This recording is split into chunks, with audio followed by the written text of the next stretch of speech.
1984, a book written by one of America's greatest and most well-known dystopian authors, George Orwell. In it, the government controls nearly every aspect of its citizens' lives and even controls their perceptions of the past through rewriting history. In it, we see an exploration of the ideas of what happens in a completely totalitarian state. Let's get into it. Like most dystopian novels, 1984 begins with a large period of exposition introducing us into this world which Orwell has crafted to show us the dangers of an all-knowing government. In the beginning, we follow Winston as he gets up in his small Victory apartment and has his morning Victory coffee. Named such because of the wartime rationing that was in effect constantly and to provide a sort of patriotism. Because the world had evolved into a state of constant war between the three major powers, Eurasia, Eastasia, and Oceania. The latter of which was the result of the United States conquering the British Empire at its height. Winston is a member of the Outer Party, which is effectively the lower levels of Oceania's government. The party actively deceives its populace by engineering lies that benefit its needs and rewrites all records to accommodate those lies. Winston's job is to help in this process by fixing the mistakes in previously written articles, and because he is on some level privy to the deception by the party, he is heavily monitored via devices known as telescreens, with constant reminders of Big Brother is watching plastered on banners in all directions. In Oceania, although there's no defined crimes, so much as a thought against the governing power, the party, will get you detained, tortured, and eventually killed by the thought police. Orwell also informs us of the oppressive and deceptive nature of the party through its three slogans: war is peace, freedom is slavery, ignorance is strength. The contradictory nature of these statements represents the party's ability to bend apparent reality through modifying historical records to meet their needs, feeding lies to their submissive subjects, and eliminating all persons too disloyal or intelligent to fully comply with their needs. Unfortunately for Winston, he is not fully loyal to the party, and the betrayal of the party is where most of Winston's conflict comes into play. In a world where everyone serves a purpose to the government and is encouraged to abstain from personal relationships, even with their own spouse, Winston feels heavily isolated. As a member of the party, he is expected to live a near-perfect life, but he has too many questions about why the party is the way that it is to be able to effectively submit to their oppressive nature. Because of the telescreens everywhere that watches every movement, he knows that he has no real right to privacy, and so takes what little opportunity he has to allow himself expression of thought and write down in his diary, "Down with Big Brother," repeatedly. Even the thought of writing this down had sealed his fate, and even though he knew this, he resolved to attempt to hide his betrayal for the remainder of his now marked life. Despite his working to correct the mistakes in the records, Winston struggles to find any tangible proof that the party lies to its citizens, and so even often doubts his own convictions against the party at times. However, he does recall one specific incident in which he had seen a doctored photograph of three enemies of the party, placing them at a location other than where he had been when he had seen them. This allows him to strengthen his resolve against the party, but that's not the last of his worries. Eventually, Winston begins a search for others like him so that he may join them. Often in the newspapers and other media, he sees the party boasting about how it had bested its enemies, including members of a secret underground organization against the party known only as the Brotherhood. Secretly, Winston hopes to discover this brotherhood so that he may join it to further his goals to rebel against the uniformity that the party demands of him. At one point, Winston catches a glance from an upper-level inner party member known as O'Brien, and although that glance is brief, from it, Winston gathers that O'Brien also disagrees with the message of the party and is in a secret rebellion and hopes to make contact with him at some point. Additionally, Winston passes a girl named Julia, whom he believes to secretly be a part of the Thought Police, the group responsible for tracking down all the party's internal enemies, specifically those who would harbor some threat of rebellion or unorthodoxy against the party that could ruin the perfect nature of its society. Despite this, Winston feels lust towards Julia and even contemplates being unfaithful to his own wife, with whom he has little interaction. Eventually, Winston ventures out amongst the proles, the population under the party's control that is not well educated nor involved in the inner workings of the party. He really shouldn't be there, but is seeking answers about the past, which he can only find from people who lived through it, as the party has deleted any tangible record of the past. There, he discovers Julia, and he's convinced that she's stalking him, and is going to have him arrested by the Thought Police. However, he escapes such a fate when she runs into him and knocks him down, and as she does so, she passes him a note, which asks Winston to meet her later. After meeting her, Winston discovers that she is not at all associated with the Thought Police, and similarly seeks to rebel against the party. The two end up having an affair that lasts many months, during which they develop a deep love for one another. Later, Winston has a brief conversation with O'Brien, in which O'Brien gives Winston a reason to come to his apartment, and also gives him the address. Winston believes this is so that O'Brien can collude with him to rebel against the party. He takes this opportunity to bring Julia with him to meet O'Brien, where they are informed of the existence of the Brotherhood and welcomed into it. However, that doesn't last long, as the novel reaches the climax with the pair being abducted by the Thought Police and brought to the Ministry of Love, where they will be separated, tortured, and made to confess to their crimes. However, as Winston soon realizes, confession will not be enough. He confesses rather easily, but the torture does not stop. Instead, he is taken to meet O'Brien, who was not a member of the Brotherhood after all, and instead was simply seeking out people against the party. Winston is then strapped to a machine, whereby simply turning a dial, O'Brien can inflict extreme pain of varying intensities.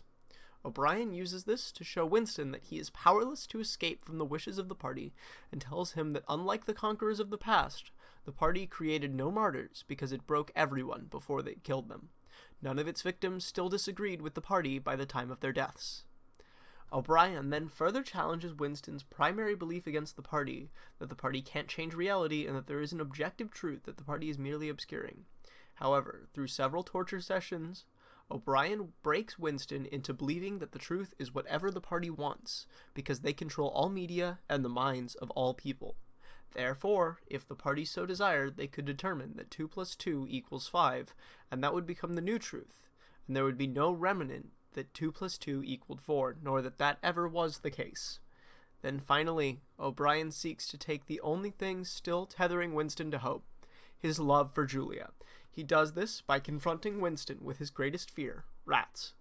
In presenting Winston with the threat of being eaten alive, he wishes that Julia would face the torture rather than himself, and in doing so, he loses his love for Julia and is left as nothing more than the shell of a man, with no hope nor passions, until eventually he is executed.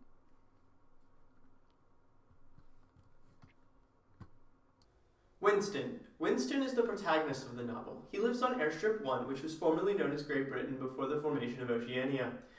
He is not deceived by the party into believing everything that is told to him, and instead knows that the corrections he is making are actually an effort by the party to rewrite the past in a way that better suits their needs of today. He does everything he can to rebel against the party while trying not to be caught and arrested by the Thought Police. He also has not been influenced into losing his sex drive as much as the party would have liked him to be, which causes him to feel feelings of lust and dissatisfaction with his wife, who is not at all passionate about being together, and they've long been separated. This is what causes him to fall in love with Julia, and they spend a long time together having an affair. Most of the conflict that Winston faces is a result of a struggle between his inner belief that reality is absolute and the past cannot be obscured, and the party trying to do that requires him to rebel against the party, but also fear of being caught and a struggle to conceal his own beliefs so as not to be caught, arrested, tortured, and executed. Julia is Winston's love interest, and also someone who knows her way around the tricks the party likes to pull on its subjects. She's been with many men in the party before, but when she meets Winston, she stops seeking new partners and instead just devotes herself to Winston. She also seeks to rebel against the party as Winston does, but is less intellectual about her reasoning for doing so. Instead of disagreeing with the past being alterable and insisting on an absolute reality as Winston does, she simply disagrees with the party controlling every aspect of her life. Although her conflict is also with the party, she also seeks to be with Winston as much as possible, even against the wishes of the party. O'Brien. O'Brien is secretive with his intentions when he meets Winston, but he is truly loyal to the party. He's a member of the inner party and so lives a lavish lifestyle, not suffering from the things members of the outer party face, such as poor living arrangements, food, or alcohol. Instead, he works at the Ministry of Love and exhibits the sheer power he commands as he breaks the spirit of those in rebellion, such as Winston when he takes him from rebelling against the party and convinces him that there's no such thing as reality and the party controls everything, and so there's no point in disagreeing with what the party wants you to believe. Theme: reality. One of the biggest themes of the novel is the theme of the absolutism of reality. By definition of reality, there are events that are known to be true, and Winston bases most of his rebellion against the party on this fact. However, this belief in there being an absolute truth to reality is immediately drawn into question with the tendency of the party to rewrite all written records to better reflect the interests of the current times. Even Winston is involved in the rewriting of the history to meet the current needs of the party, yet he still believes that there is some hope in there being an absolute truth to turn to. As he writes in his diary, he states that freedom is the freedom to say that 2 and 2 make 4, essentially saying that an essential part of being free is simply being able to know things that by definition are true and not having that definition or truth modeled by some outside force. This struggle between reality and the uncertainty of truth of all previous events continues, with Winston being able to find almost no evidence that the party is even altering the past. However, he does recall one specific event in which he had evidence that a group of people executed as traitors against the party were at a cafe when they were claimed to have committed heinous acts against the party. To him, this was the definitive evidence he needed to base himself in the belief that there was a reality to which he could subscribe himself. The question of the existence of reality is then further challenged when Winston is taken to the Ministry of Truth and tortured by O'Brien. During Winston's torture, O'Brien seeks to convince him that the party controls all reality, and so there is no such thing as true reality, and so he should give up trying to find it. O'Brien says that if the party wished, it could say that 2 and 2 make 5, and there would be no one to challenge it, because anyone who would be captured and eliminated by the party, and eventually all that would be left would be the truth that the party sets forth. Through this torture, O'Brien is successful in breaking Winston's resolve and convincing him that 2 and 2 make 5. Social historical context. The world had just seen the end of World War II when 1984 was published, and so worldwide tensions were high. The idea of another major world conflict was present on nearly everyone's mind. 1984 presents a world in which that other conflict happened. Although not much is definitively stated about the alternative history of 1984, it is known that another major world conflict occurred and resulted in the formation of the 3 major powers, Eurasia, East Asia, and Oceania. Additionally, the world of 1984 is in a constant state of war. Thus, there are negatively impacting conditions on the quality of life of Oceania's citizens, such as war rationing and constant bombings. These conditions would be familiar and even mirror those that much of the book's audience would have been familiar with in World War II, thus further implementing the terrifying prospect of 1984 in the possibility of reality with the book's audience. Critical analysis. The passage reads, "Who controls the past controls the future. Who controls the present controls the past," repeated Winston obediently. "Who controls the present controls the past," said O'Brien, nodding his head with slow approval. "Is it your opinion, Winston, that the past has real existence?" Again, the feeling of helplessness descended upon Winston. His eyes flitted towards the dial. He did not know whether yes or no was the answer that would save him from pain. He did not even know which answer he believed to be the true one. O'Brien smiled faintly. "You are no metaphysician, Winston," he said. "Until this moment, you had never considered what is meant by existence. I will put it more precisely. Does the past exist concretely in space? Is there somewhere or other that a place, a world of solid objects where the past is still happening? No. Then where does the past exist, if at all? In records. It is written down. In records and in the mind, in human memories. In memory. Very well then. We, the party, control all records, and we control all memories. Then we control the past, do we not? But how can you stop people remembering things? Cried Winston, again momentarily forgetting the dial. It is involuntary. It is outside of oneself. How can you control memory? You have not controlled mine. O'Brien's manner grew stern again. He laid his hand on the dial.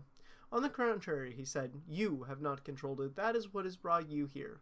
You are here because you have failed in humility, in self-discipline. You would not make the act of submission, which is the price of sanity. You prefer to be a lunatic, a minority of one. Only the disciplined mind can see reality, Winston. You believe that reality is something objective, external, existing in its own right. You also believe that the nature of reality is self-evident. When you delude yourself into thinking you see something, you assume that everyone else sees the same thing as you. But I tell you, Winston, that reality is not external. Reality exists in the human mind and nowhere else. Not in the individual mind, which can make mistakes, and in any case soon perishes. Only in the mind of the party, which is collective and immortal. Whatever the party holds to be truth is truth. It is impossible to see reality except through the eyes of the party. That is the fact you have got to relearn, Winston. It needs an act of self-destruction, an effort of will. You must humble yourself before you can become sane. Analysis. In this passage, O'Brien challenges the existence of a reality from the perspective of human perception. He utilizes the power he holds over Winston through the threat of the dial, as well as his authority as the one in control of the interrogation, to influence Winston's mind into believing something he fundamentally disagrees with. First, he calls something from Winston's memory. Who controls the past controls the future, who controls the present controls the past, which he repeated obediently, which shows that he's almost being forced into saying something as a child would be when being talked to by their parents. This further cements the authority of O'Brien and allows him to continue to talk down to and belittle Winston to the point of him being able to convince him that his deeply held beliefs are nothing more than his own imagination. This authority and the threat of pain surfaces when O'Brien asks Winston a question, and instead of seeking what answer is correct, he first looks for what answer will save him from pain, before realizing that he didn't even know which answer he believed to be the true one. This shows that Winston truly feels like a child being disciplined for disagreeing with his parents, and shows the great disparity in authority between the two characters, with O'Brien literally interrogating Winston. O'Brien then again further demeans Winston by telling him that he is no metaphysician. This is intended to show Winston that he has no authority to talk on the matter, even when the matter is something he holds to be unalterably true in the existence of reality. After destroying Winston's belief in having any sense of authority on the matter, O'Brien then begins an aggressive line of questioning, asking Winston where, if at all, the past exists. By requiring that the past exist in any other form than simply prior events, O'Brien introduces a flaw in his logic that Winston fails to identify because of his apparent lack of authority to speak on the matter that O'Brien had previously introduced.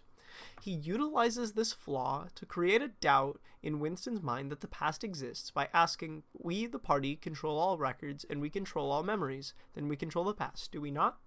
By suggesting that the party controls the past through conflating records of the past with the actual contents of the past, O'Brien justifies his claim that there is no true reality because of the connection between reality and the past that Winston was forced to repeat earlier. Finally, O'Brien concludes his point by insisting that Winston is not only correct, but instead committing the very crime that he resents the party for, the destruction of apparent reality. O'Brien tells Winston that it is not that the party has failed to control his memory in seeing the reality it wants to present, but rather, on the contrary, you have not controlled it. After accusing Winston of being the destruction of reality, O'Brien has successfully destroyed all of Winston's previous belief that the party destroyed reality. O'Brien finishes by calling Winston a lunatic and explaining that reality exists in the human mind and nowhere else. Ultimately, the ability for O'Brien to manipulate Winston into this way into believing something that both Winston and most of the audience of 1984 would hold objectively false shows the terrifying nature of the possibility of a totalitarian regime that controls all aspects of the individual's life, as the party does.